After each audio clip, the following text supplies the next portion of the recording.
কি ভাবছেন আবার কোথাও যাওয়ার প্ল্যান করছি সেই জন্য এত সব ব্যাগপত্র গুছিয়েছি?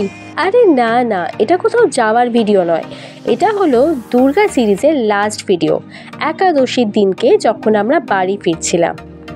আসলে এই ভিডিওটা দুর্গা সিরিজের একটি বিক্ষিপ্ত ভিডিও ছিল। এই দিনে কোনো অকেশনও ছিল না, শুধু ছিল বাড়ি ফেরার কাহিনী। তাই আর মায়ের চলে যাওয়ার দুঃখটা বেশি না বাড়িয়ে ওই ভিডিওটা তখন আর পোস্ট করা হয়নি। বাট ভিডিওগুলো তো আমার ফোনেই পড়েছিল, তাই ভাবলাম এখন পোস্ট করে দিই। আর এই দেখো, আমাদের লাগেজগুলো সব ওই পুজো ঘরের বারান্দার সামনে এক জায়গায় জড়ো করে রাখা আছে। কত লাগেজ হয়েছে একবার দেখো। আর এই দেখো, আমি আর ছোটো মেয়েও প্রায় রেডি হয়ে গেছি। বড় মেয়েটা কোথায় খুঁজে পাচ্ছিলাম না, তাই তার ভিডিও করা হয়নি।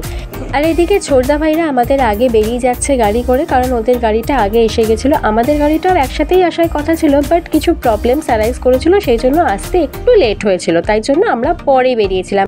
আমরা বলতে এখানে আমাদের ফ্যামিলি আর দাদাদের ফ্যামিলি, আমরা এই দুটো ফ্যামিলি মিলিয়ে পরে বেরিয়েছিলাম। আর এই যে ছোটদা ভাইদের গাড়িকে টাটা বাই বাই করে দেওয়ার পর আমরা আমাদের গাড়ি আসার জন্য একটু ওয়েট করছিলাম।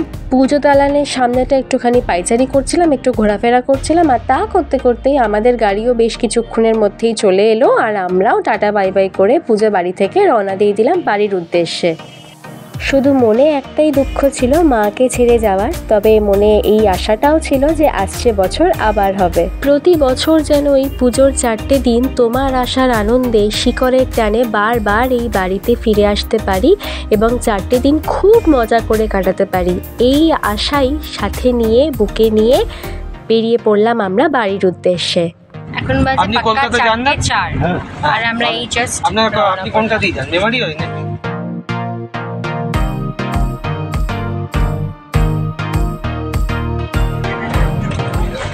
এই আমরা চলে এলাম মেইন রোডে।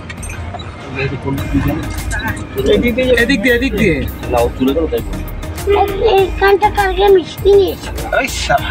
এই তোর মনে আছে?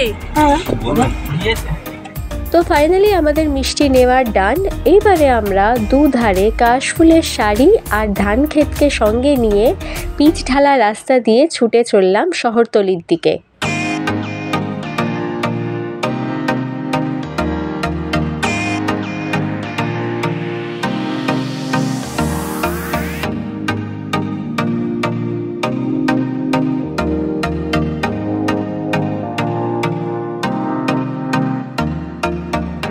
এরপর সান্ধ্য ভোজনের উদ্দেশ্যে আমাদের গাড়ি এসে থামলো তারামা হোটেলের সামনে।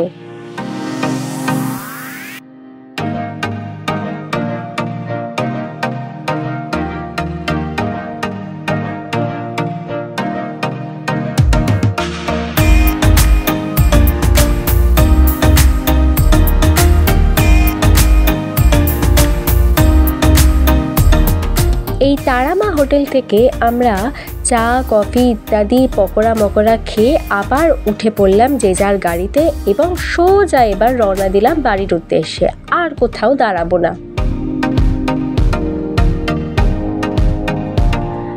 আমরা বাড়ি ফিরছিলাম একাদশীতে, তবে এই একাদশীতেও কলকাতার রাস্তায় অনেকগুলো ঠাকুরই ভাসান দিতে দেখতে পেয়েছিলাম। দেখে মনে হচ্ছিল আমাদের মতো মাও তার নিজের বাড়ি ফিরছে এবার।